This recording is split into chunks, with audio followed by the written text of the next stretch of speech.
And now I have the great pleasure of inviting to the stage our incumbent president, Mr. Emmanuel Normant, who is our Vice President for Sustainable Development at Saint-Gobain.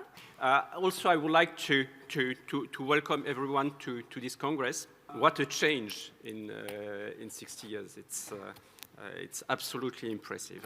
I'm very pleased to welcome former European Commissioner Janez Potočnik, and I'm still, I think, currently co-chair of the International Resource Panel, a member of the European Parliament, Iskra Mihaylova, Mrs. Josefina Lindblom, Adrian Joyce, all colleagues, all our friends, especially those colleagues which I will have to present later on innovation, on the use of digital tools in the gypsum industries. For those of you who aren't familiar with gypsum, I hope there's nobody that is not familiar with gypsum in the room, but in case,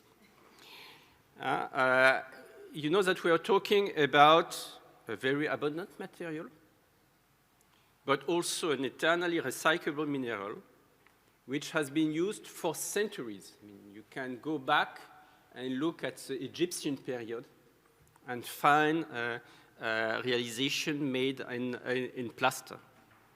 As plaster, as stucco, nor as plasterboard in modern time. You know, gypsum-based solutions have low embodied carbon. They offer safe, healthy, and comfortable living and working environments. They are widely used in many aspects, in particular to form insulation systems, so to help energy efficiency in the buildings. We will launch tonight a guide, the EG60 guide.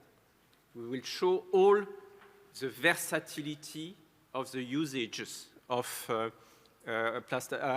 gypsum-based solutions. So the first person I'd like to invite to the stage is Klaus Birk, who was with us earlier on. Thank you very much, from Saint-Gobain, based in Denmark, head of public affairs. My friend Jörg, Demmich, from the Knauf Group, who's our senior consultant to our general partners. Iryna, Yermakova from CSR and HSE for Southwest Europe from Etex Group. Thank you very much.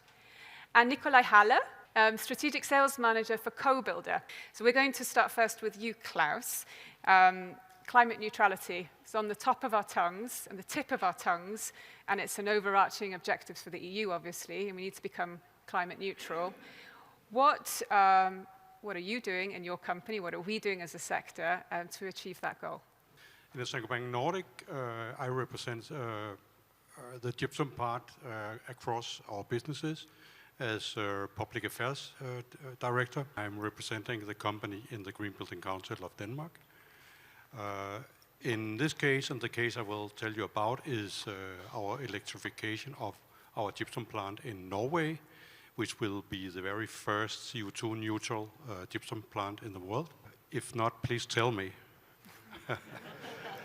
And tell us about this project. So, well, we have some slides here. Maybe you can talk us through it. As you can see, it will be 100% electrified in the end of this year. Until now, we have, I guess all other gypsum plants used a huge amount of gas. And these days, gas is not that easy to get, and it is more and more expensive. So I guess the timing here was actually quite good. At least we should have started 1 year earlier. But now we are here, and when we have finalized the project, we will save more than 23,000 tons of CO2. So I guess this is an answer for many of the questions from the market regarding CO2 emissions from the production phase. We reduce the energy consumption per produced square meter, as well as we increase our capacity at the same time. So we, of course, utilize the possibility to increase the capacity of the gypsum plant. It is not a very big plant in Norway, and now we will increase the capacity with 40%. Of course, we are not totally CO2 free when this is introduced, because we still are using paper liner, and we also have all the logistic issues from raw materials and from suppliers. So we cannot say that the product are 100% CO2 free, because then we have to work, and we are doing the work with the suppliers, of course. So that's the kind of next step, but this is the most important. Yeah. So this is really scope 1. This is your impact as That's a factory. scope 1, It's yes, scope 1. exactly, Okay. exactly. By doing this, it is costing a lot of money, and it's an investment of 25 million euros. Luckily, we have a grant of 7 million euros from the Norwegian government, because the Norwegian government is quite ambitious, using all their oil money into a more green society in Norway. And thank you for that. So by doing this, supported by the local team of Fredrikstad, Norway, and the central technical team of Saint-Gobain, we will finalize this by end of this year.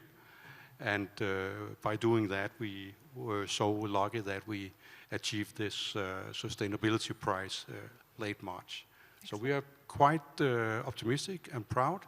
And now all the other Nordic plants are asking to be the next one. But, how let's scalable see. is this? You said this is not a large plant, but the scale of no, yours. I mean, Norway is a perfect place, because actually we got some governmental money, but also this is 100% supplied by hydropower. Okay.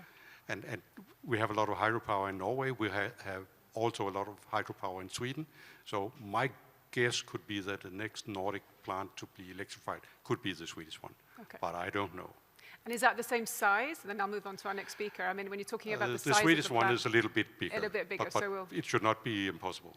So we can transfer the technology, hopefully, to Yes, a similar... of course, okay, of course. Excellent. Yes. Okay. One of the big challenges we talked about earlier on, and I think I hear every time I have a conversation with somebody in the gypsum industry, is the challenge of raw materials. You know, we source our materials from lots of different sources, and with FG disappearing with decarbonization, then we're going to need to find other alternatives, and Jörg's been looking at a similar alternative, so maybe you can share a little bit more about this innovation. The gypsum industry has to have sufficient access to raw materials, and the most important raw material is natural gypsum, of course, and in the second place it is FGD gypsum, coming from desulfurization of coal-fired plants. And it's clear, overall goal of the European Commission is to achieve climate neutrality until 2050, and that is combined with a complete decarbonization of electrical energy generation. And that means as coal-fired plants produce FGD gypsum, that is a big challenge for us, due to a big decline of this important raw material. So how can we get some counteractive measures on this current and increasing problem? One idea regarding raw materials is, of course, increasing of recycling of gypsum waste. We had a panel discussion in the morning time. And another idea is to find out any other gypsum raw material sources. And one idea is exemplary for others, what I want to try to explain in the following slides. We call it the lithium gypsum project. You see on the slide the current status, state of the art. That means we have raw materials. Lithium, of course, it's very important due to increasing electromobility. So we have lithium-containing ores. One very important is so-called spodumene. That is a lithium alumi silica ore, and with around about 3 to 6% of lithium, rest is not usable. So the current state of the art is to calcine this material by more than 1000 degrees centigrade, and then different processes follow, with cooling, with grinding, with mixing, with leaching, with sulfuric acid, and then to separate the lithium from all the rest, and the rest is not usable, as I mentioned before. And the main product is either lithium carbonate or lithium hydroxide, and that is the basis for producing batteries for the electromobility. Against this background that lithium use is increasing more and more, and the residues of the production are not usable, and against the background of circular economy, middle of last year in Halle, the so-called Lithium Institute was founded. That's the Institute for Technologies and Economics of Lithium, Deutsches Lithium-Institut. And it's clear the overall objective of this institute is to develop the lithium manufacturing processes to a complete circular economy process, just not only to produce lithium, but also try to recover all the residues of this process. And due to a very modern and new idea to produce lithium by producing a byproduct gypsum, Knauf followed this idea and was one of 3 founding members of this institute. At the end of this story, maybe in Europe we will have access to some million of new gypsum sources. There are estimations round about maybe 2 or 3 million tons of lithium gypsum.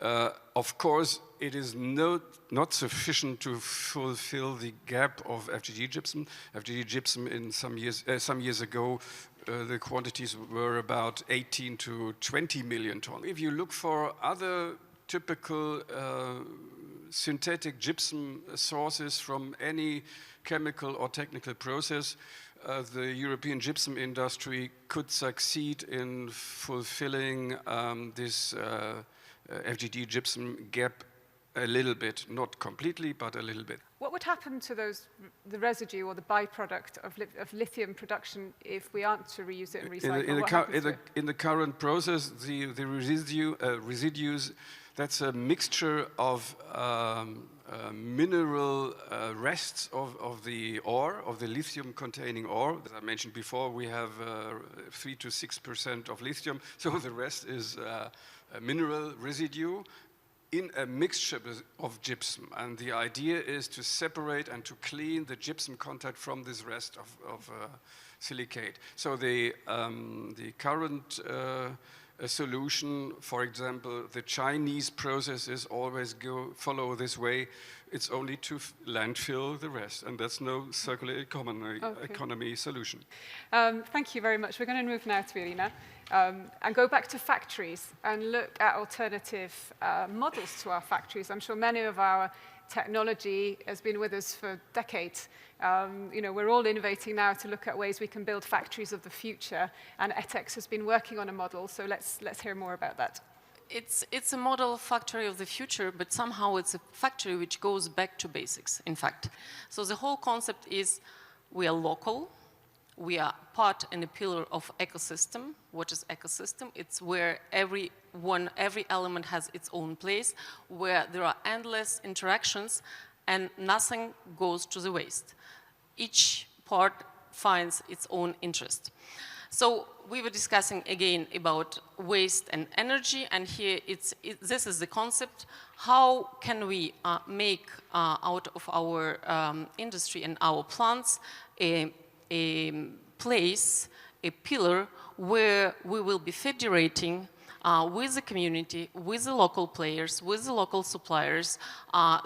First of all, these 2 big subjects, and most probably there will be others, waste and energy. Gypsum products are already recyclable and recycled, but it will even more stimulate us to go to the eco-design and to make sure that we can treat the waste in a easiest and most economical way in our plants. One of the solutions which will help and accompany this, it's prefabrication. One of the speakers talked about this morning. Maybe it's a dream, I don't know, but there are already some initiatives today. So we make prefabricated elements in our plants. So in this way, we don't transport parts which will be wasted, and after we have to take them back. So it's a somehow CO2 footprint which is not necessary. We will transport only things which are useful. Now, if we go to the energy, in each territory, there are some specificities. That's why I don't go deep in details here, because it will completely depend where the plant is located. We work with local players, we live with local players, and we make economy with local players, which helps also to develop them, because it's creating jobs. And it's a common interest. So when it's a common interest, it should work.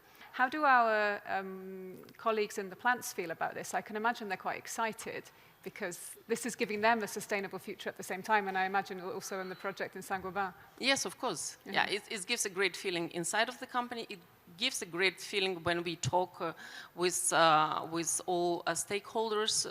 So we already had several meetings in different places. So everybody is excited about these kind of projects, because somehow it's a win-win situation. Okay. Because each territory has its own challenges, and we can address challenges in a local and a very specific way. And again, if you go back to the regulations, in discussion about regulation we had this morning, so it's what is the balance between the big frames, the big trains, and the local and very specific solutions. Nikolai, coming over to you now. We hear a lot about digitalization as a major priority for us as a business.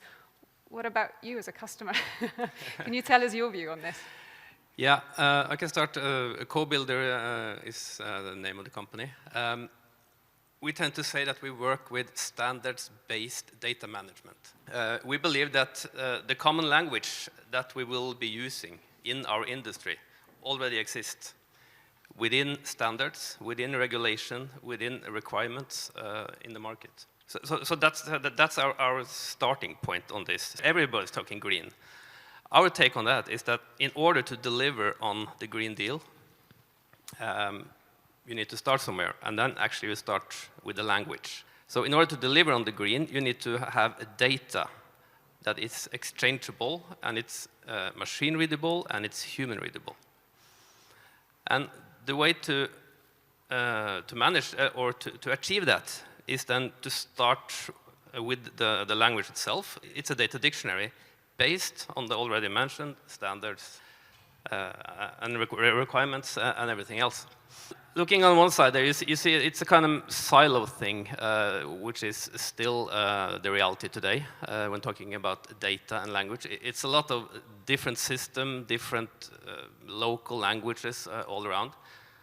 I think you celebrate 60 years today. I think it's 5-year anniversary for a McKinsey report saying that the managing of data in our business, the construction industry, is the key.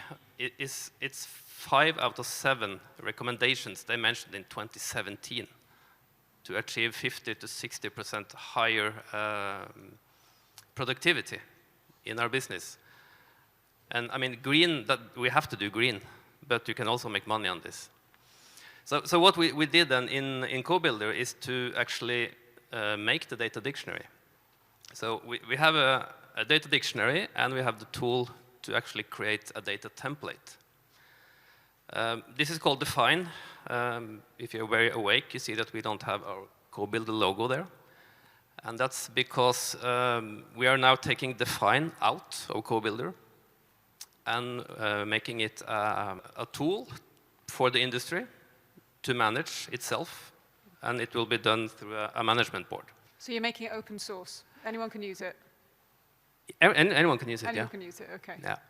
And when you say you're making it available to the industry, to architectural firms, are these for commercial projects, or who would use it? Everything. Then you actually, talking about the data template again. Okay. Because in the dictionary, you have access to, let's say, the word. And then you make the sentence in a data template. We tend to compare the define tool with Swift, because it's actually quite similar. And Swift is all about, if you go in the back end of Swift, it's all about coding to identify banks, countries, accounts, persons, and those kind of things. It's actually the same thing we have in our data dictionary. We call them GUIDs, unique identifiers, on properties, and then in the data template, you can actually model the properties based on what you want to build. So how does this differ from BIM or HQE or DGMB or LEED? How does this all fit together? Because I'm a bit confused. Our take on this is that a BIM is a lot of things. But if you talk about the CAD world, for instance, it's a very good language to transfer geometry and those kind of things, which it's made for. But we believe that all the data you need, that's a lot. That's too much for every other tool, or let's say language, or whatever you want to call them, to cope. So that's why we see this as Swift.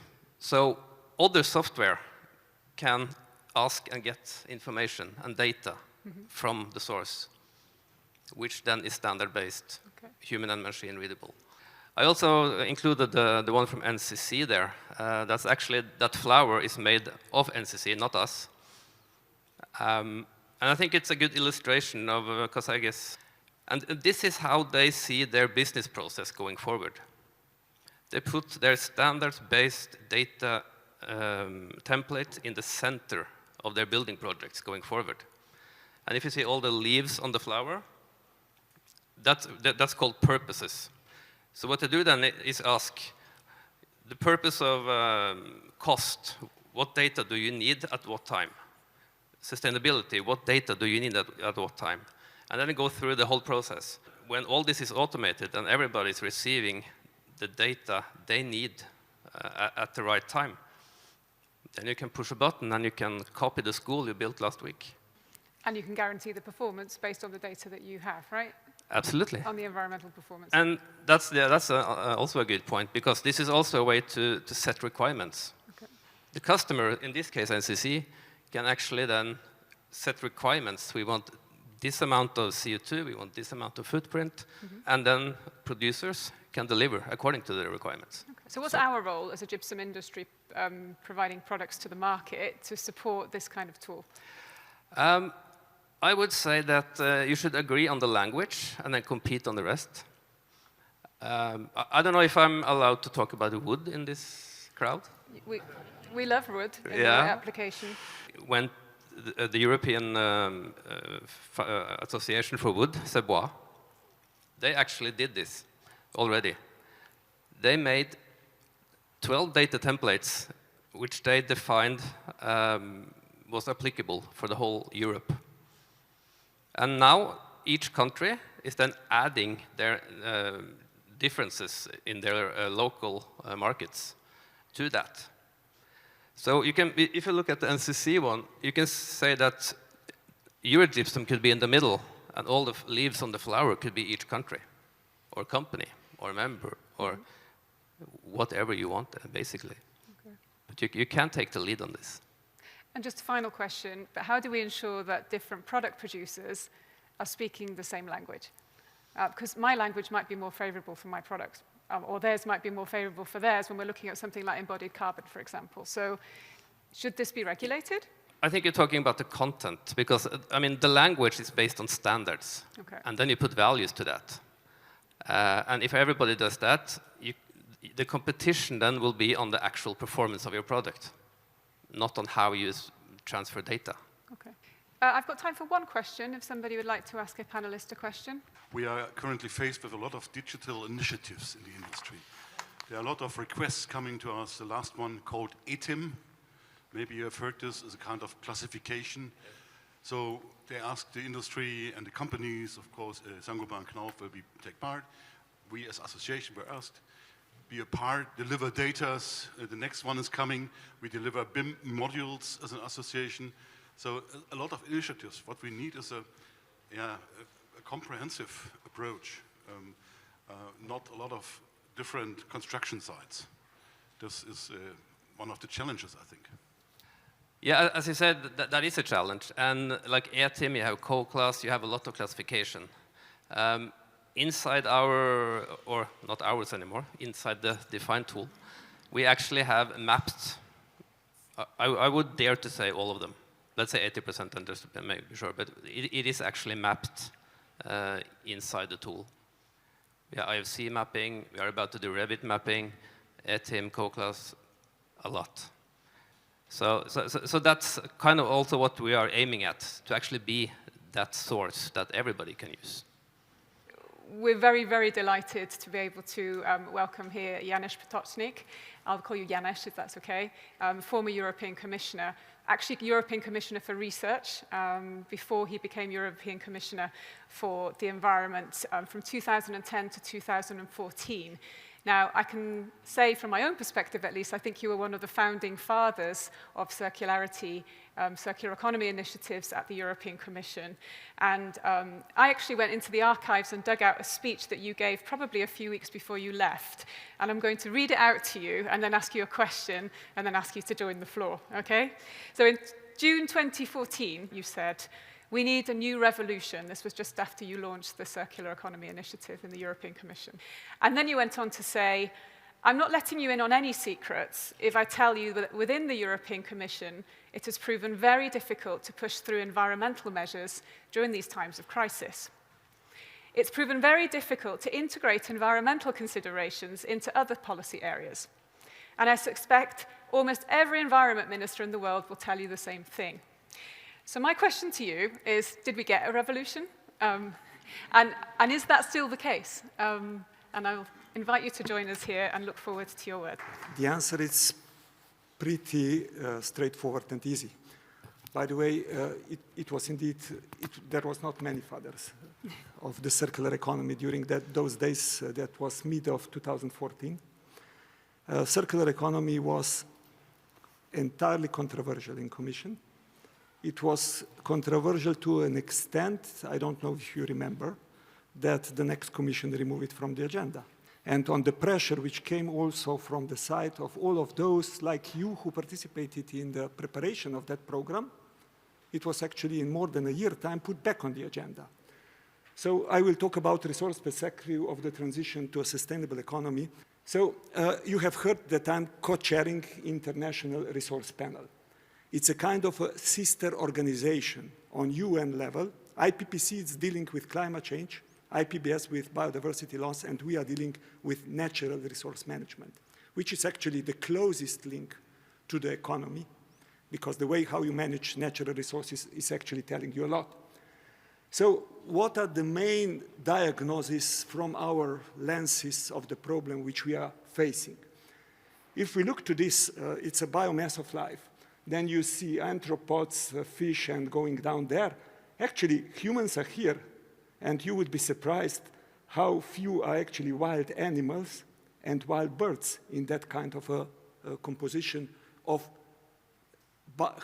natural biomass. This is actually animal biomass.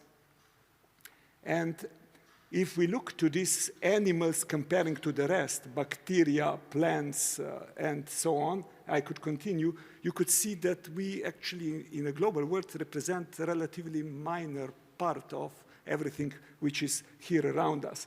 But what is more surprising is that this biomass, which is actually natural, it's already surpassed by the anthropogenic mass, the mass which we have created as humans. So concrete, bricks, aggregates, metals, asphalt. And if we look to the predictions are that till 2040, this will be triple size of the left size. So that's where actually we are going. And if you look, the plastic kingdom, it's currently double size comparing to the animal kingdom. For the first time in human history, we are the first generation which is actually dealing or living in a socio-ecological space of planetary scope. So we are more interconnected and interdependent than humans were ever, which means that our individual and collective responsibility has enormously increased. Club of Rome has nicely summarized that by saying that we have moved from so-called empty world dominated by nature to the full world dominated by humans.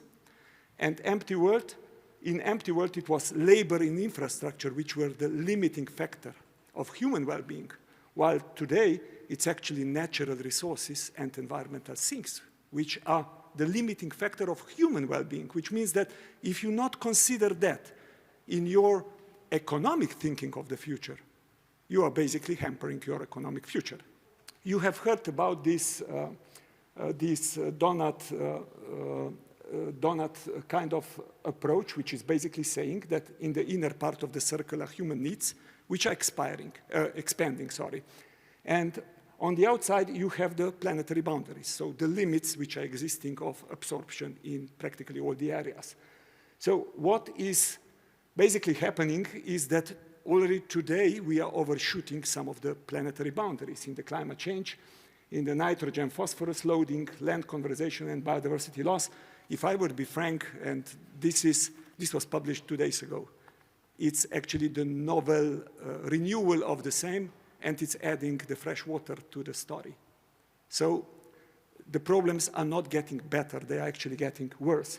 But the fact is that these are different stories in different countries. Malawi, China, Belgium, Australia. So if I would put all the countries together, I could basically put them in 3 parts, where in the first part, left hand, you have the countries which are low on transgressing planetary boundaries, but also low on social, so on well-being. Then right-hand side, you have those who are not yet going quickly up, but quickly going right, so transpassing planetary boundaries, and we are all in the yellow circle up there. So we are living well, but of course transgressing planetary boundaries in many ways, and the authors basically said that there are many reasons, from colonialism, military power, trade finance rules, resource extraction, climate change impacts, and one can continue. The Dasgupta review of bioeconomics, economy of biodiversity was very clear and very precise where it's actually the core of the problem. And they have said that this could be found in institutional failure, so we have simply organized ourselves so that institutionally we do not cope with those issues, but even more, in the failure of contemporary economics, and by the way, I'm professor of economics and I can confirm that that's 100% true, which is considering humans as external to nature and not part of nature at all. And that's also our behavior. If I go now and translate that to markets, what is happening on the market? You know that producers and consumers on the markets behave rationally. And by the way, we do behave rationally. But we behave on the basis of the signals which we are getting. And what are those signals telling us? Why this rational behavior for here and now, for us, it's not rational for the long term? Because production capital, financial capital is overvalued, over-rewarded. Human capital is undervalued, under-rewarded, and natural capital, unfortunately, it's in many cases not valued at all. So if we put all that into the story, we can just dream about economic, social, and environmental balance, because the signals which we receive as producers and consumers, and we behave then rationally, are simply sending us in the direction where they are sending us. And with all the regulation which we create, what we do, because this is trying to defend public interest, we just do a lot of confusion on markets, where something is sending us here, the other is sending us there, and then we have a lot of lobbying, a lot of conflicts, and that's the situation which we are facing. Which leads me to the resource management. Normally, when we approach in IRP to those stories, we look at through the so-called DPSIR, drivers, pressures, state, impacts, and response logic. When we talk about climate change, biodiversity loss, pollution, we basically talk about state impact. But when we talk about drivers and pressures, we are immediately in humans' story and in economic story. And why the dealing with natural resources is so important part of the story? Because it's a kind of bridge between economy, because it's decisive for your success. But on the other hand, the irrational use of those natural resources is causing climate change, is causing biodiversity loss, it's causing pollution. That is the core reason of everything. So natural resources have been in the human history always closely related to stability, conflicts, and war. We see that pretty much today in Europe. According to our research, it's not actually, except in specific cases, the shortage of various kinds of natural resources which will drive us to change our behavior, but it's actually environmental and health consequences of the overuse and the side effects of that which are driving us to change our behavior. When we say natural resources, we basically mean biomass, metals, that's about when we talk about language, fossil fuels, non-metallic minerals, and all that together is called materials. So everything extracted from earth are materials. And then on the top of that, you have water and land, which are a bit different, but all that creates natural resource story. If we look to the materials use in last 50 years, it has tripled in the last 50 years, material use globally. It has almost doubled per capita, which means that majority of that tripling is economics, and to a lesser extent, it's also population growth. But what is most interesting is this fact, material productivity, that's the efficiency of the use of materials per unit of GDP. That's this black line. It was growing till 2000 and then starting to drop. How is that possible if material productivity is growing in all the countries? Because we have a structural shift of production from the countries like Europe and Japan to the countries which are less resource efficient, like I don't know, Indonesia, China, and so on. And that means that per unit of GDP, we are currently consuming more resources than in the year 2000. When we look to the impacts, environmental impacts of materials in the value chain, so we found out that 90% of global biodiversity loss and water stress can be devoted to that. It's, to be blunt, it's agriculture, forestry, and a bit of ocean story. Then 50% of the global climate change, it's connected to that, and 1/3 of the air pollution.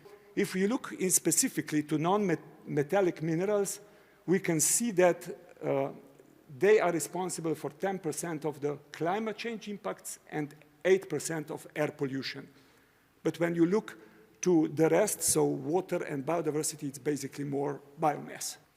If current trends would continue, according to our research, material consumption is predicted to double. So if we want to continue growing from the well-being point of view, it's only one way.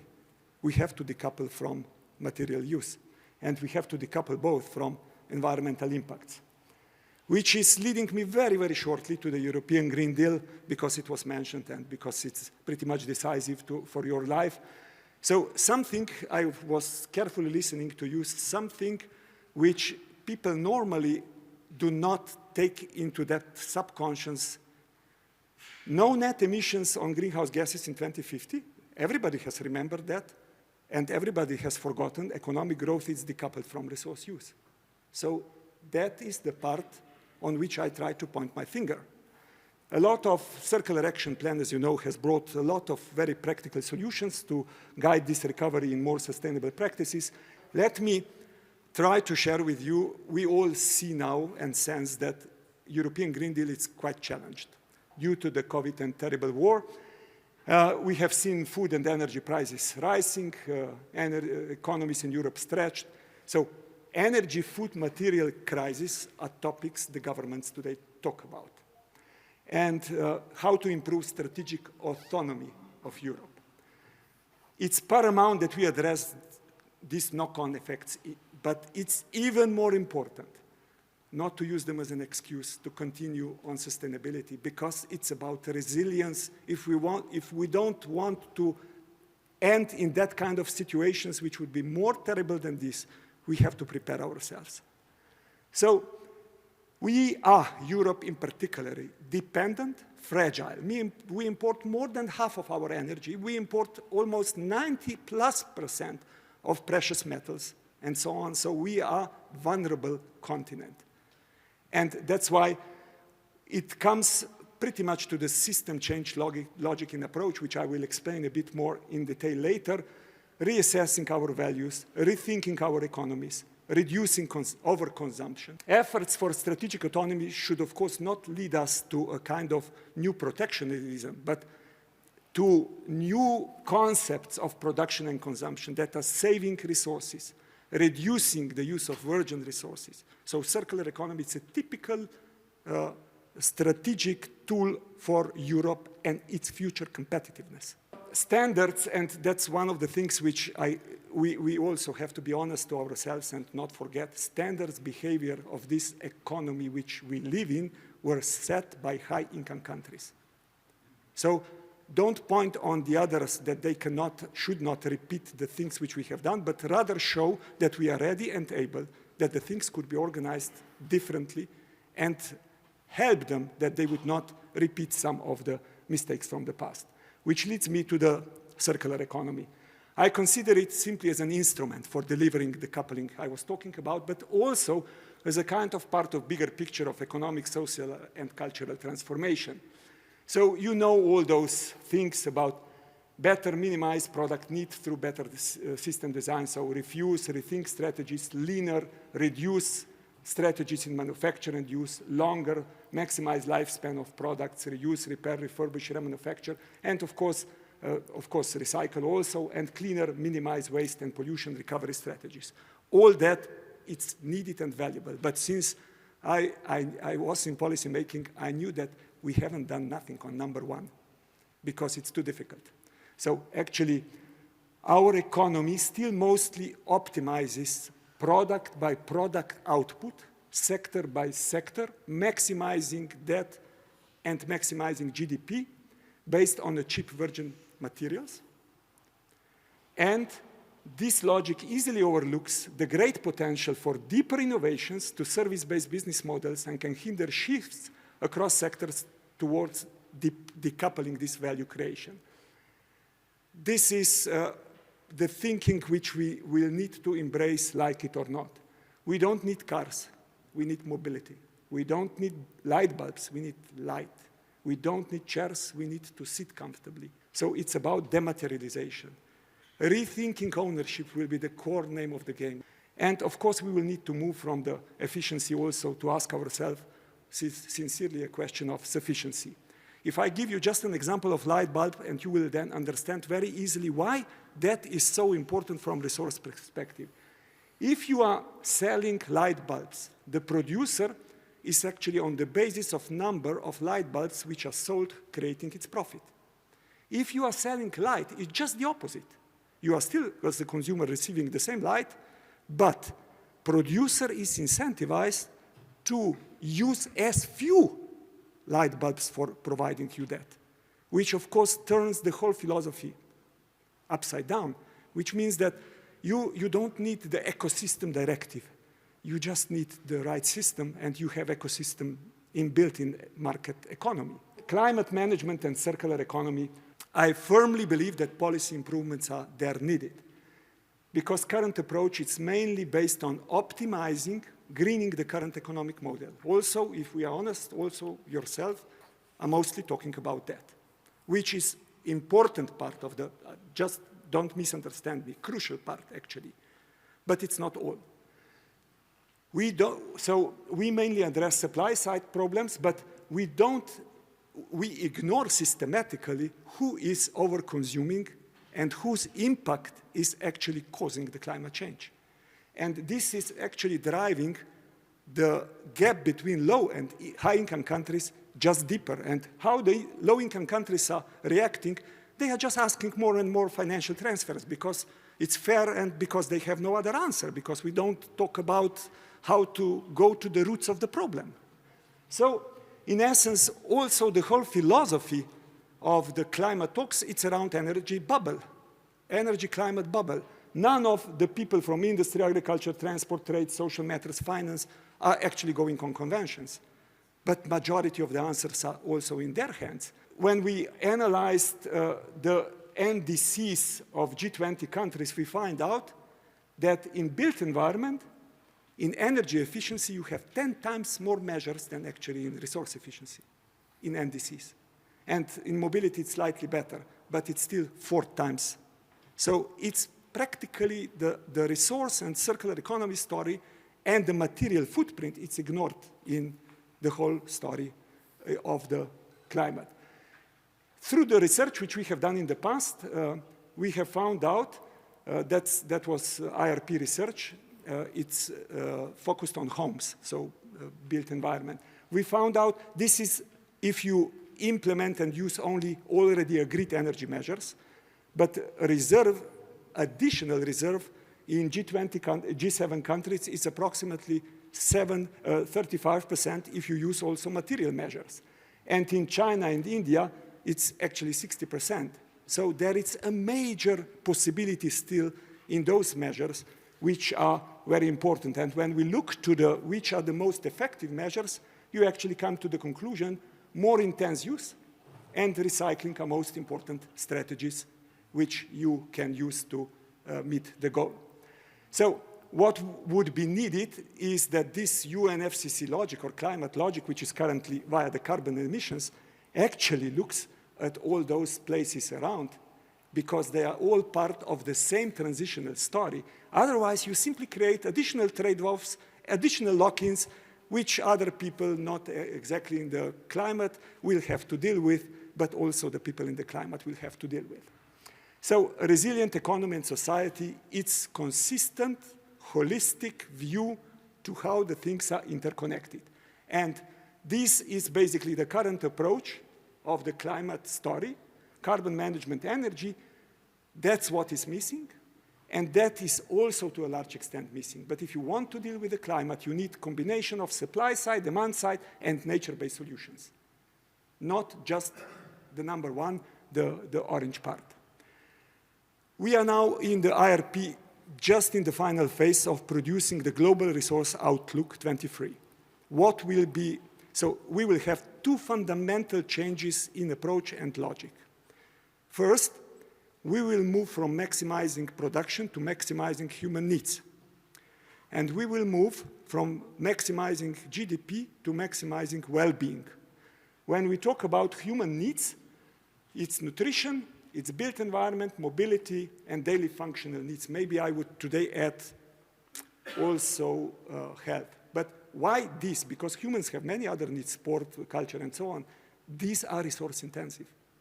These are really important for climate, blah, blah, blah, and other things.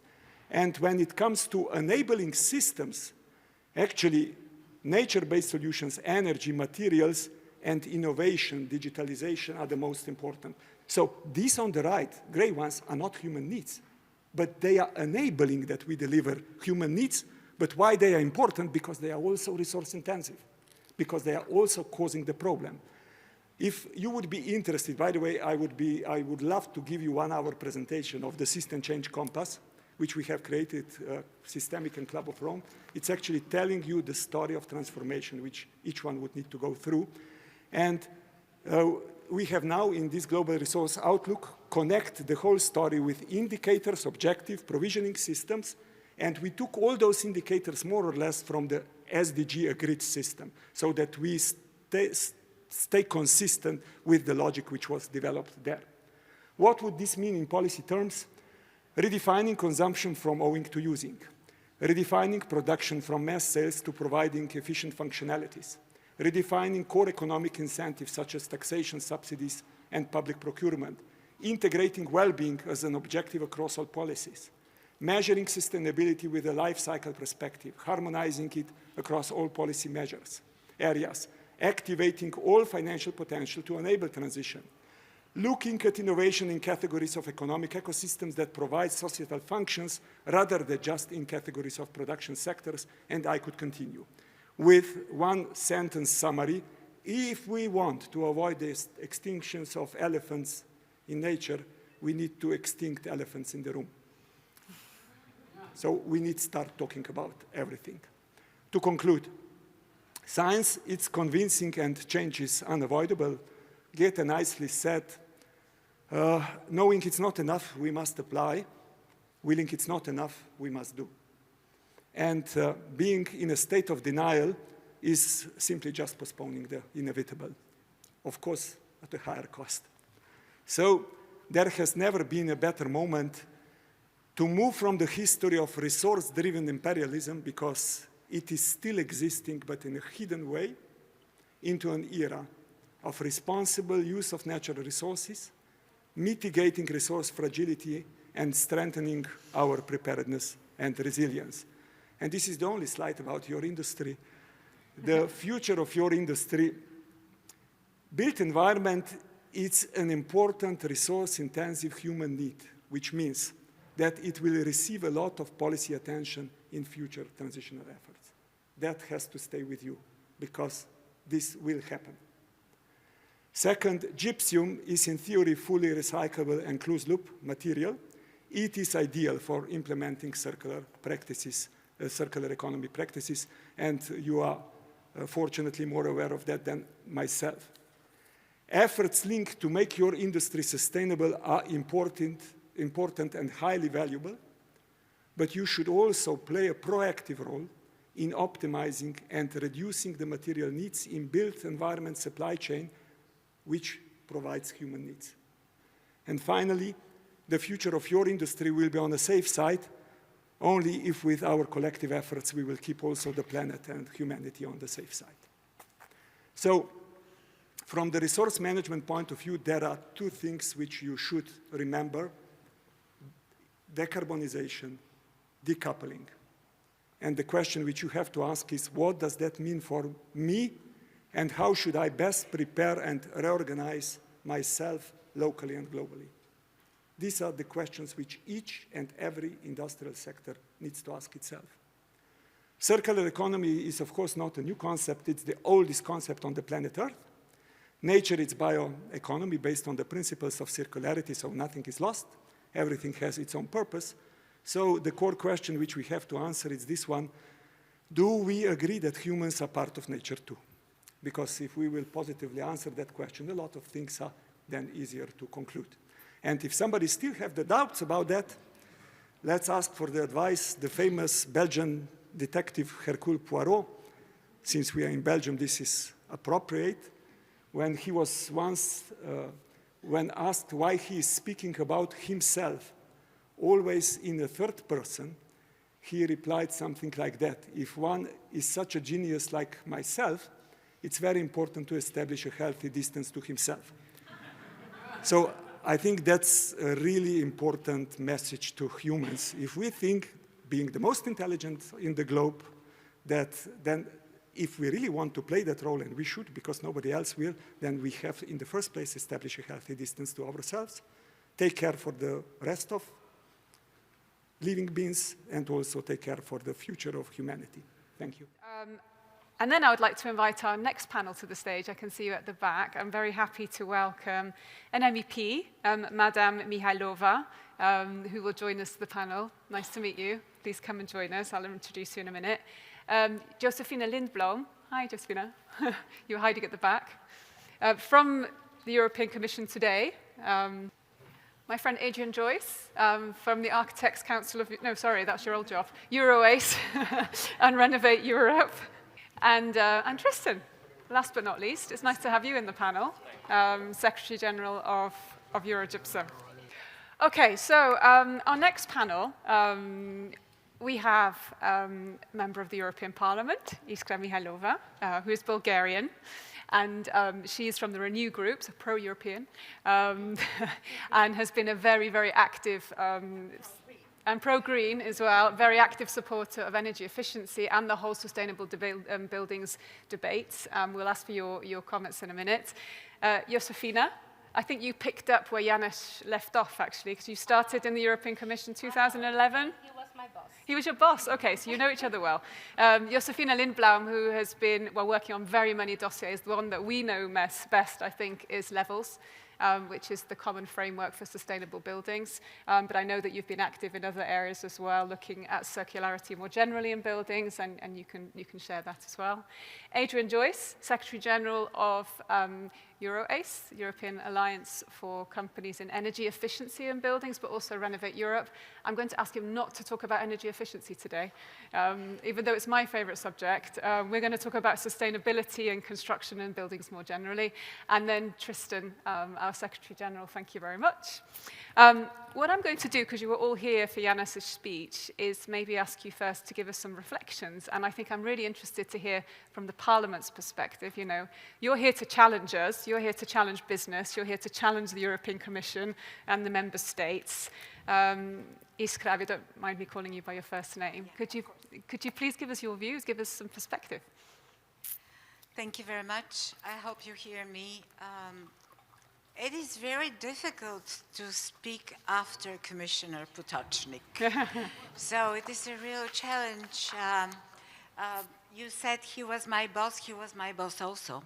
He was a commissioner, I was a Minister of Environment, and he was a very tough boss. But you can imagine. Thank you, Mr. Potočnik. Thank you for this inspiring speech and provocative speech, because for the Parliament, this is a provocative approach. We are investing now a lot of efforts in energy efficiency, in climate change, in the energy performance of building directive, in a number of directives. And from time to time, I think that we can be for a moment lost in the interpretation.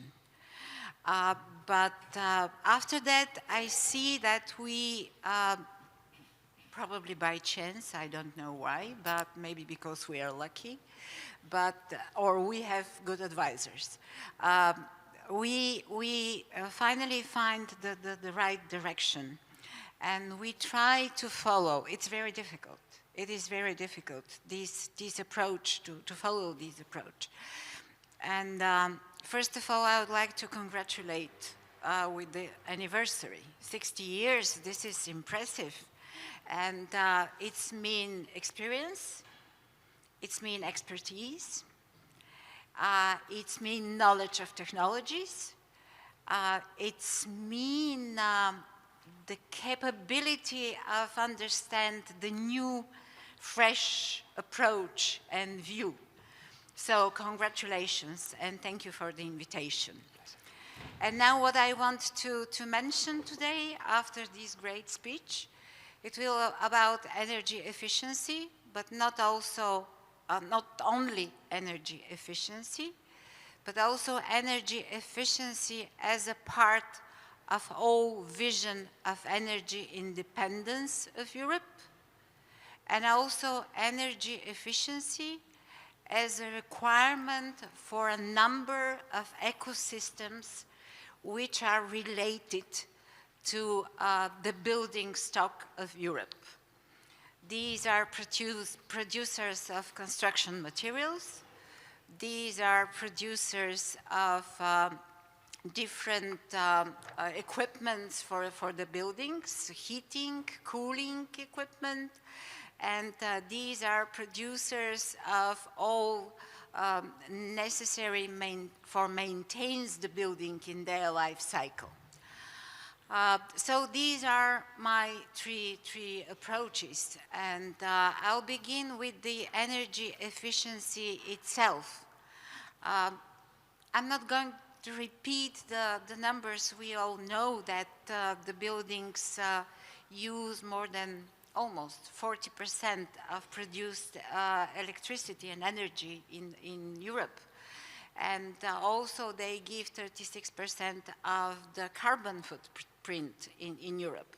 So if we try to follow the goals of the Green Deal, we have to pay a special attention to the building stock of Europe. If we want to follow everything Mr. Potočnik spoke about, we have to pay attention to the building stock, because this is part of the human needs. This is part of the needs of European citizens, and I fully accept his approach on this. This is a very important part of the development of Europe in future. So that's why energy efficiency is not only the part of the new strategy Green Deal. This is the need of the citizens. This is the need of the industry. This is the need of the whole industrial ecosystems related to the building stocks. If we understand energy efficiency, coal approach in this way, we can understand how important is energy efficiency. And of course, energy efficiency is related to energy independence of Europe. I come from Bulgaria. Yesterday, Russia just decided and stopped gas supply for my country. And from yesterday, in my country, everybody understands that these are not only beautiful words about the Green Deal and about independence of the Europe, about sovereignty of production in Europe. No, we now face the reality. We now face the reality that we need the European solidarity, that we need the real action plan for energy efficiency, for example, for energy supplies, for example. We need to be proactive. We need to act. It's over. The time when we only could speak about all this is over. We now have to act. And that's why I mentioned the energy independence of Europe and each one of European countries, because this is very important. And also I'll mention the third point. I know that I'm out of the time. No, you're good. But I'll mention the third point, the construction materials. It is very important to mention this today here in this audience and after this invitation. Materials, because this is production of materials, this is the separate ecosystem, which also has a footprint, the carbon footprint, first of all, also uses energy as well, and also requires the new technology solutions and digitalization. And I'm very glad to hear all these components discussed in the previous panel, because this is the approach we are going further.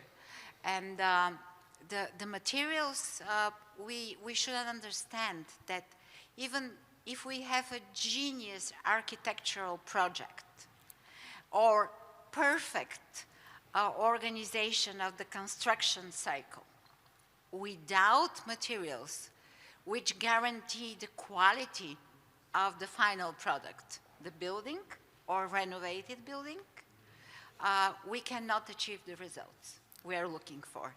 So we need the high quality of the materials, we need the innovative solutions in production of materials, and we need understanding that the production of the construction materials is an extremely important ecosystem for the building stock itself, but also for the whole Green Deal philosophy we are trying to deal today. Thank you. Thank you. Thank you very much. And we need a shock treatment.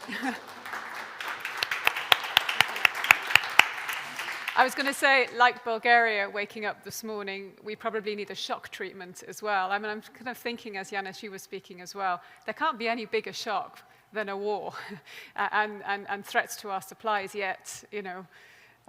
Let's see whether there'll be action in that. Let's see whether the Commission will come out with a proper plan to help us reduce our dependence on foreign supplies. Let's see whether we can get really, really ambitious policies out of this wave now for the Green Deal. And let's see our sector continuing to innovate and be supported to accelerate those innovations at the same time. We'll come back in a Q&A. Thank you very much. That was really complete. Josefina, how are you? Very well. Good. So Josefina has been working, she works in the European Commission and has been working on sustainable buildings. So that was a really nice segue into this next speech. Can we have your perspectives, please?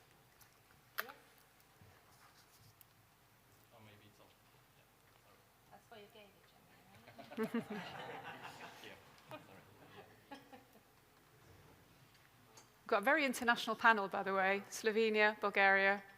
Belge or Français? Belge? Hello? Both. Yeah. Irish. Okay, great. Very diverse, yes. Yeah. Thanks a lot. I realized that the last time that I was here was in December 2019, and the Green Deal had just been adopted. Yeah. I hope I'm right when I'm saying that. Yeah, you were there as well. And And shortly afterwards, or around that time, I think it was, that the report that you were referring to regarding material efficiency and how that could save a lot of embodied carbon, etc., came out. And we used that, I remember, as a very important basis for our argument in the Circular Economy Action Plan, the second one that came out just a few months after that. And I was reminded of that years past when I saw the photo of myself up there. That was pre-corona. Things have changed since. But in any case, I remember that that was one of the studies that we could really base ourselves on to move forward. So it was nice to see how you were referring to that one again. And I must say that the conversation in just a few years has changed dramatically. And I'm sure we're all aware of that.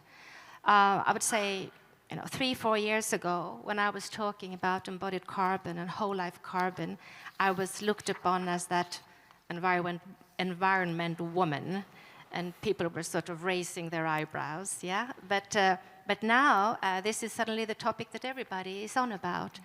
And just if I compare it to 1 year ago, it's a huge difference. So I really think that things have moved quite fast recently. Now they need to move even faster, but things are happening indeed. I also want to pick up on the decoupling that you mentioned, and you made the link to circularity. Now, I think that's very important, but I think first, I hope that the next buzzword that we're all going to be talking about is sufficiency. Because instead of building a building based on circular considerations, we should first think about what we need, right? So sufficiency would be my point number 1. And point number 2 would be renovation. So if we need to build, well, don't build new, but renovate. Because we are saving an enormous amount, or normally, not in every instance, but normally, we are saving loads of carbon by doing so. And the third step is indeed to apply circularity concepts, not just for new buildings, but also for renovation. So those would be my sort of top 3 ways of thinking about decoupling, really. Unfortunately, we still see, of course, how buildings are being, for example, renovated to become energy efficient. But there's so much upfront carbon in them that you need to use them in a very energy efficient way for 20, 30, or even 40 years before that upfront embodied carbon is paid off. And it just doesn't make sense. And I was at a very interesting webinar yesterday where there was one big global consultancy firm and developer who was proudly introducing a very nice circular in wood building in Copenhagen, and being very proud of that. And then afterwards came someone and said, well, you're part of the problem. You built a new building, And I just think that's very important to take into account. We really need that new building. So lots of things to think about. Lots of things to think about, thank you. And it gives us a good link to, I'm renovating a building. It's not easy, I promise you. Because one of the big challenges we have at the moment is supply. So I think we also need to understand also what the bottlenecks are for renovation, particularly to end users who are desperately trying to renovate for all those good reasons at the same time. I'll come to the head of Renovate Europe, actually. Is renovation the key, or should we also be building, or should we be building differently? Are there other ways for us to continue building as well? Adrian. Thanks, Sian, and thanks for the invitation. It's congratulations on your 60th anniversary. It's quite a milestone for any association in industry in the European bubble. And thank you to Janez for the extremely stimulating presentation. Very thought-provoking, and thanks to Josefina for stealing my 3 points. So, the reflections I was going to give to the speech, and then you can direct me towards where you want me to go, Sian, is that EuroACE, actually, the original name for EuroACE was the European Association for the Conservation of Energy. And we moved on to become the Association for Energy Efficiency in Buildings. And that's an interesting evolution because conservation of energy is a very different concept and has different results than energy efficiency.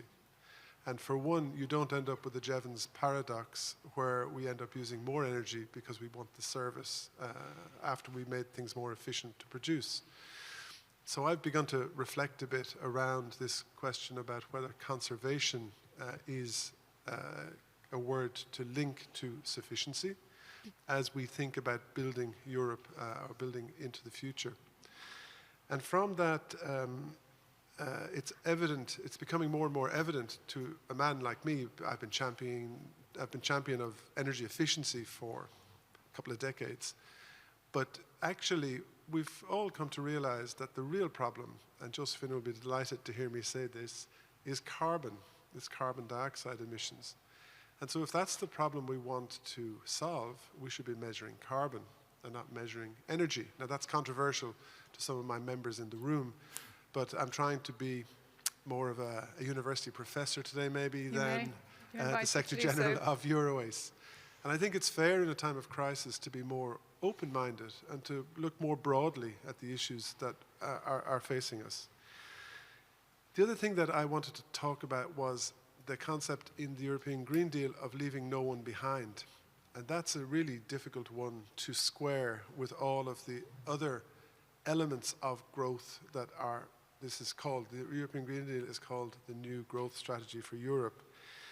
And if we're going to leave no one behind, it seems to me that we have to find a mechanism to increase the desire of people to ask for change.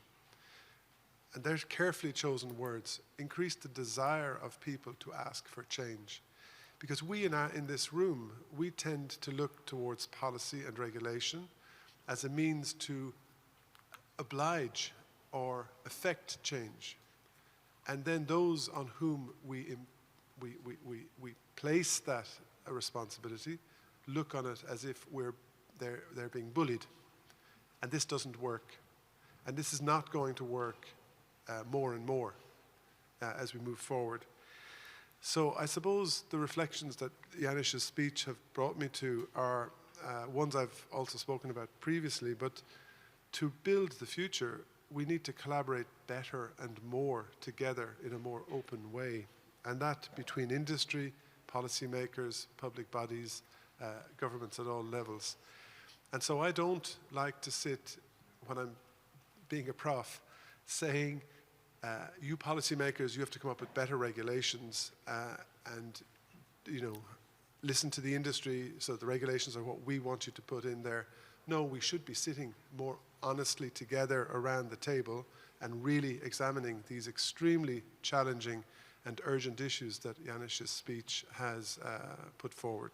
Okay. So these are my reflections. But if you want me to come to the question about building and renovation, I'm quite happy to do so as well, Sian, but you're in charge. The question of... whether we should be building more new or whether we should be Well, renovating. let's ask Tristan, actually, seeing as he's sitting next to you. We'll ask Tristan for his view and then we'll come back to it perhaps. Thank you, Sian. Be careful. That's a good question. I think after the speech we heard from Janez, it's true. It's something we all have to reflect on, and I think we don't want to deplete the animal kingdom, as you said. So it's I think it's at the core of every industry's reflection, and ours definitely. And when thinking about that, it is about resource efficiency, it is about using as little materials as possible, to recycle, to reuse materials as much as we can. But there is also the dimension about the development, the urban development itself. And here I come to your question. We know that approximately 70–75% of Europeans live in towns, in cities, in urban areas. And we see this problem of urban sprawl, like cities becoming bigger and bigger. And this is a challenge we have to face. And renovation is definitely part of the answer, because we want to avoid creating too many new buildings where it's not needed. there is a lot of potential in the existing building to be renovated. But another thing that is probably less known is that there is a lot of potential to build above what exists already. And here I'm thinking about houses, but mainly about commercial buildings, about offices, all sorts of buildings, car parks, for instance, where there is a clear potential to use or optimize the use of space in cities. And here you can build upon the existing. I know that there have been a lot of works, especially in Germany, by academics, also by associations, checking what the potential would be. And I'm speaking under control of our German members, but I think it's around 4 million apartments that could be created just in Germany as a potential. So I think it's quite significant, and I'm not saying this is the answer, but it's clearly part of the answer to try and optimize resources. But it links back to sufficiency, doesn't it? Yes, because if you're building on top of buildings or you're changing the use of buildings, you didn't talk about that, but I think that's another thing. We've got lots of empty buildings in Europe. Let's just talk about Europe now that are not being used, old hospitals, old schools, that we could transform. So how do we unlock that? That's my question, maybe back to the panel. You know, what are the bottlenecks to that? Janez, you talked about actually, Iskra, you talked about there being a lot on the table right now, but are the right people at the table? Because you were talking as well about, you know, the economy ministers are not there, or the other, you know, all of these things linked together. To change a building, you need to change the use, which means a lot more than just putting a few partition walls in. So how can we ensure that we're able to kind of debottle those bottlenecks to ensure that those things become a lot easier for us as an industry, but as society as well? Can I do a quick comment also on the things? Yeah, sure, go ahead. Yeah, it's your... First, on the 61 years of gypsum, if I understand well. It is, you're actually 3 years younger than myself, so.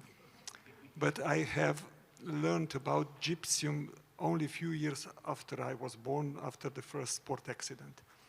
That's when I learned how gypsum is actually important. And Josefina, I was not only your boss, I also have at home the boss whose name is exactly Josefina, so that's...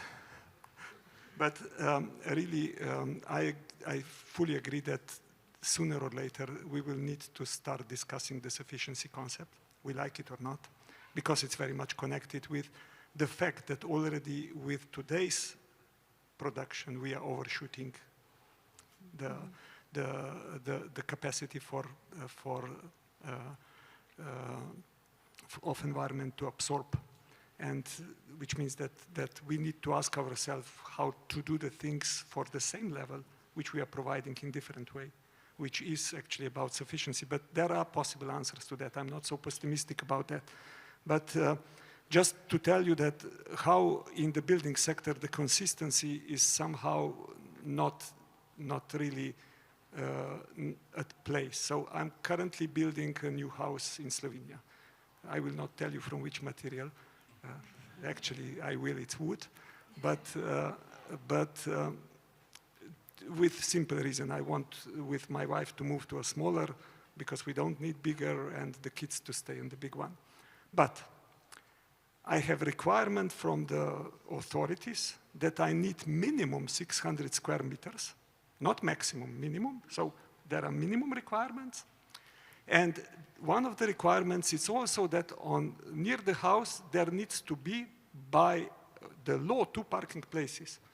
So come on, we are in 2022. So they can't ask me when everybody is talking about shared mobility that I need to have, if I will not have 2 parking places on that, they will not give me the building license. So it's stupid, sorry, but these are, so the coherence of those, and at the same time they require me to build an energy efficient house. Yeah. So it makes no sense, really, it makes no sense. So a bit of common sense in those things really happens. And a second anecdote, it's also from the life, it's about when you said focusing on carbon, which I actually in principle agree. But it's not enough only looking through the carbon lenses. I will give you a very practical example. Since I'm a normal environmentally responsible person, and I've been also in the past, but some 18 years ago, when I was buying a new car, I bought a diesel car. Why? Because it was written on the diesel car that the CO2 exhausts are less than in the benzene car. Do you think that on that car was also the NOx emissions? Never, never. So, you know, if you just put one compass, you might enter into something which is more dangerous, and you really need to systematically look on those issues and deal with them. And the last two comments, and the last one will be actually about the thing which you asked me. You know, we all see how we are currently reacting when some of the prices are increasing. And we all learned pretty quickly that is highly problematic, at least for an important part of the society. But if we are frank, if we would like to introduce the environmental costs fairly, that would mean the same.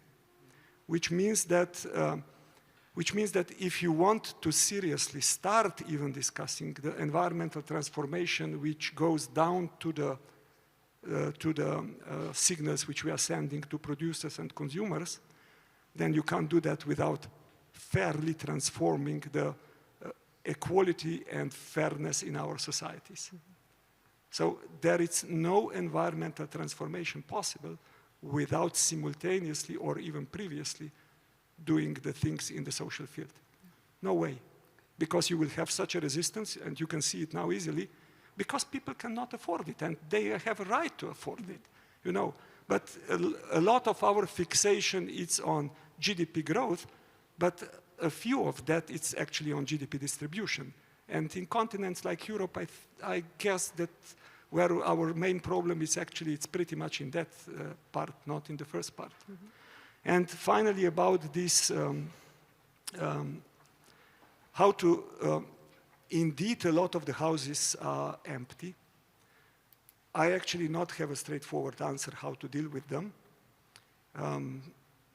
But I know what is the answer for not repeating that kind of a mistake. It's pretty much, again, linked to the ownership.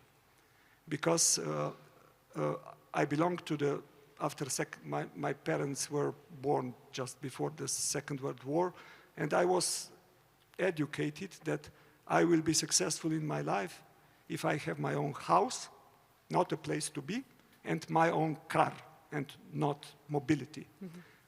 The young generation thinks differently. And they think differently from two reasons, because they are more open-minded and educated than we were, and differently educated, and also in many cases because they cannot afford it. Mm-hmm. Because it's a lot of the fact that our generation, it's pretty much privatizing the profits and socializing the costs and indebting future generations. So I think that a lot is connected with the ownership, which means if we start to put more of the public money into housing sector, and having that professionally managed, not managed from generation to generation, and this becomes a kind of obsession which we all have, but rather having a decent space where we live, where we are flexible, when we can move, but somebody who actually manages that instead of us, I think we would have much, much higher efficiency and much less problems that we currently have. Yeah. I know that's a high call, but I think it's a reasonable call through which you can solve many of those problems which are linked to ownership. It is, and it's a lot to deconstruct when I think, I'm sure a lot of this is music to your ears as Renew, particularly around equality as well. But I'm going to move us away from that because we don't have much time, I'm afraid, and maybe go back to the ladies and gentlemen in this room and the gypsum industry. You know, we're partners to you as policymakers, as politicians, as architects with your architect hat on. And I'm going to ask you all a question, you know, what more do you need from us? How can we support this transition? There's so much been touched upon, and we probably need to take this whole sufficiency debate. By the way, there's a great podcast I'll send you on this called Flourish on sufficiency. What can we do as a gypsum industry, so you know, with the wonderful, beautiful, safe products that we, and innovative products that we produce to support, we'll start here in the Parliament, to support you with this agenda moving forward, to get these policies moving, implemented, so that we're doing all these great things? Okay, I can answer in one sentence what we expect from each one of the industries connected to the building stock and to renovation wave and to the Green Deal from the point of view of the Parliament. We expect the industry to be smart, to be innovative, to be digital, and to be cooperative, because no one can survive alone. And we need to be linked to each other. We cannot take the right decisions without you. It is not possible. It is just, we tried, you know, and it doesn't work. We already learned our lesson, and it is not possible. I'm a liberal, so I believe in this. It is not possible to decide just in a circle of the politicians. We need the industry. Mm-hmm. So be smart, innovative, cooperative, and digital. Okay. Thank you. Thank you. I just have one more question, actually, okay. Because, you know, what do you need, we know the Parliament likes to challenge the Commission. What can the Commission do more to advance this agenda, you think, the European Commission? What more do we need from the Commission at this phase? To be more flexible, okay. To be more flexible, and to be more, you usually receive these from the Parliament, but the Parliament is a place where we, yesterday we had a meeting with the lady who explained us the opportunities to receive some gas supply from Israel. And she said, if you have 2 Jewish people in one room, it means you have 4 or 5 opinions. And my answer was, can you imagine, there are 700 of us, not only Jewish people, but 700 members of the Parliament in one room. Can you imagine how many opinions do we have? So we expect the Commission to be more flexible. We expect the Commission to be more transparent in both sides, to the industry and to the politicians. Because being transparent, it will be easier for everybody. Thank you. Thank you.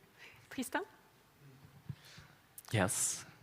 You want me to react? Well, there's a call to action to your members here. To our members. Yeah. I think, I mean, what we've heard is quite a bit of the music to our ears as well. I mean, we've had a lot of sessions today to discuss what we're doing, but also what we could be doing to improve our value to society. And I think what you just said is important. Cooperation, definitely, and we are, as an industry, really happy to contribute to that. I think I would add also other actors.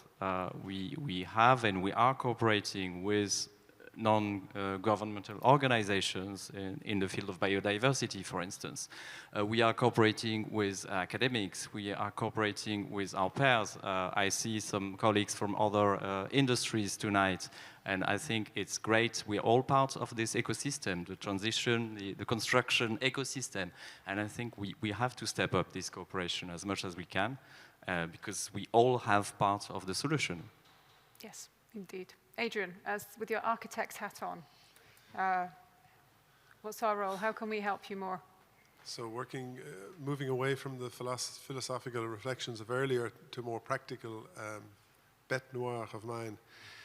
I agree entirely with what Tristan said earlier. What we call top-up renovations are a really important way forward for conserving the building stock as we have it and improving it for the future, while adding value that makes it attractive to undertake the works. But it made me think about lightweight construction. And one of the best ways forward, in my view, for upscaling and increasing the rate of renovation and the quality of the works is to initiate more off-site construction.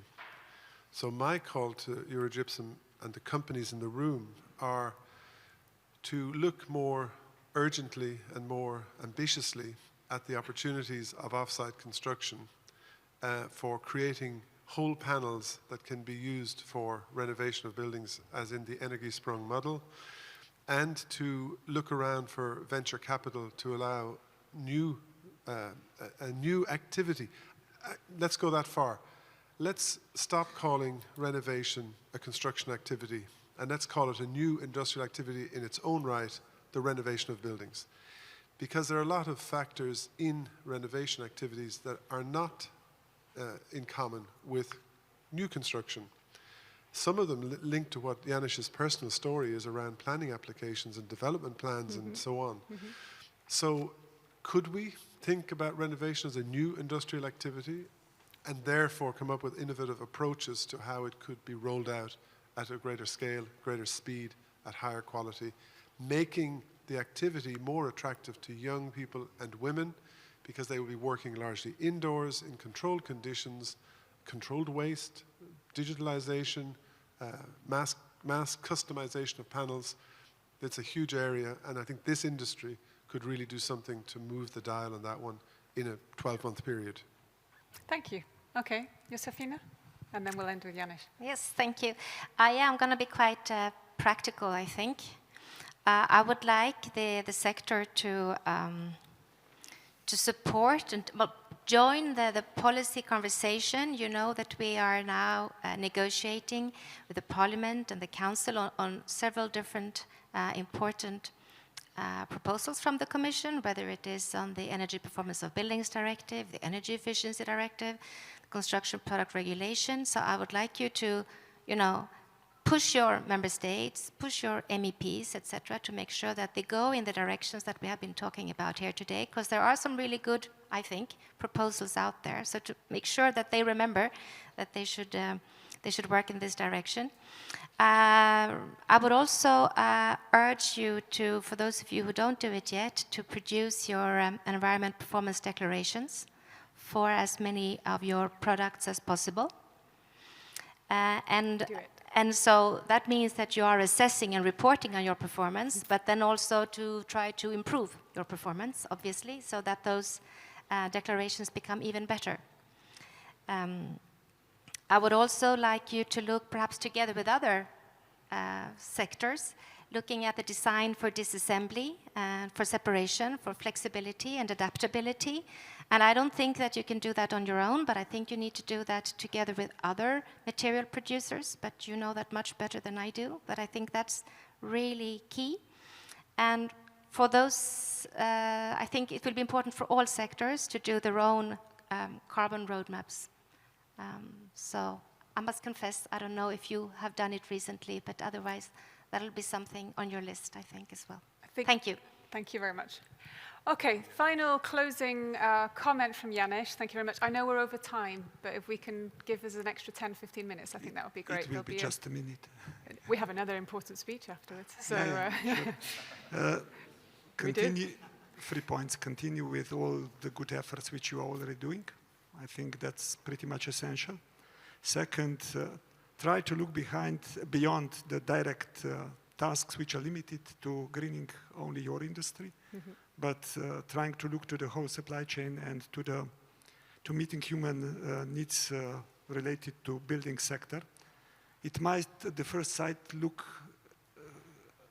contradictory to your interests, but in essence, if you look a bit more open-mindedly, it's pretty much within your, or it should be within your interests. And the last, cooperate and use the power of cities, because they have the high level of autonomy, so they can do a lot without governments and without UN system. And there is the place where majority of the problems you deal with are actually concentrated, which means that also the solutions are concentrated there. Yeah. Thank you very much. We're going to have to end it there, but I think we could probably carry on for hours. I very much appreciate, everyone appreciates your contributions. I'm going to ask you to go back to your seats, please. Yeah. We are celebrating a new president of Eurogypsum, Jörg from Etex, who starts officially this very important role for 2 years, I think. 2 years today. I see a door, and above the door I see 60 years Eurogypsum. As the door is open, I can go in. I see another door on my left, Green Deal. the door is open. On my right, there's another door, renovation is open. On my left, I see another door, decarbonization, the door is open. Another door on my right, partnership, the door is open. I'm very pleased and thank you very much for this really inspiring last session of the day. I must thank you first, all speakers of the Today Congress. Talking already about the ensuring a stable and sustainability supply of our raw materials, gypsum. Circularity was the second main topic we discussed this morning, and mainly recycling. Sustainability products and building and the contribution of our industry, essential discussion today. Decarbonization, you mentioned it. Digital and innovation, I think the last panel before, with 4 very pragmatic, very essential, future-wising initiatives are showing where our industry can move. Today, nobody spoke about acid rain. Didn't hear it. Nobody speaks anymore. You don't read anything anymore.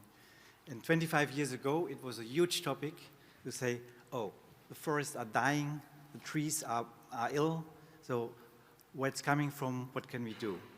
And it was, of course, the sulfur content in the coal-fired power stations. So at this time, it was not the question of decarbonization, there was a problem of sulfur. And the engineers of this world found a solution, and they found a solution to clean the flue gas and producing a fantastic byproduct, gypsum, synthetic gypsum. Now, we are exactly on a stage where we all agree decarbonization is one of our major challenges. Nearly 16 million tons of synthetic gypsum will disappear, latest until 2038. We fully agree on the roadmap, and we know and we understood also, the second message I took is the short-term issues we have in Europe, in Ukraine, in Russia, our ambition to be less dependent will not change the timeline of the decarbonization roadmap. I believe that the challenges presented by former Commissioner Janez Potočnik are a clear roadmap and reference for our industries and a clear opportunity. And I have at least 2 good news. The first good news is that our industry is privileged to provide a construction building ecosystem really to support circularity. We are really privileged thanks to our product portfolio, our solutions, our services. The second good news I want to give, partnership and partnering with Eurogypsum means partnering with an essential part of the gypsum industry in the world. Because it's just fact that we have in Europe 3 of the key players in these industries. Talking to Eurogypsum means talking to nearly a global gypsum industry. So I can only invite also the European Commission and all relevant politicians to speak to Eurogypsum, to partner with Eurogypsum, because we understood they need us and we need them. We need also clarity. Eurogypsum and our industry needs clarity on regulations. And we are sometimes probably even negative if we see the number of regulations, and I mentioned this earlier today. But if you are talking about landfilling, we would like to see more regulations to stop landfilling of certain waste. So I think it's really taken and given also on this regulational side. And our industry and Eurogypsum, I think we are very aligned in one voice to partner, to take the challenge, to lead these discussions, and to be very, very open and supportive on the Green Deal and all its opportunities and challenges. It is refreshing to see the level of commitment shown by policy, industry, and civil society actors to make progress against the global challenges we are facing. And I think it was clearly demonstrated, and I like really the words by the Honorable Member of the European Parliament, by Mrs. Iskra Mihaylova. I think she gave us really some key words: sufficiency, renovation, And there was another comment I liked, I think it came from Adrian Joyce, who spoke about change. And change means transformation, and transformation and change is actually another of a leading skill to use in a leadership. What is behind change and transformation? And we are all in. It's communication. It's a communication in the need to explain our objectives, to explain our targets, and to make visible to all the stakeholders what we can do, how we want to do it, and how we want to do it together. I would like to thank, and I think he's gone, once more, my predecessor, Emmanuel Normant. I think he started very strongly this journey, and I'm really happy, probably we have the same background and the same mindset, that we can try to continue to add probably some additional opportunities and tasks. There was another key learning from me today, listening really to the need of data, the need of digitalization, and the question in what working group and where can we really contribute also as a European association to drive on this. I want to end with one statement. We did not inherit the planet from our prior generations. We borrowed this planet from our children. And I think this is our responsibility. And I want to see, even I'm not speaking about myself, that at least my children, our grandchildren will be seen again as part of the nature. Thank you.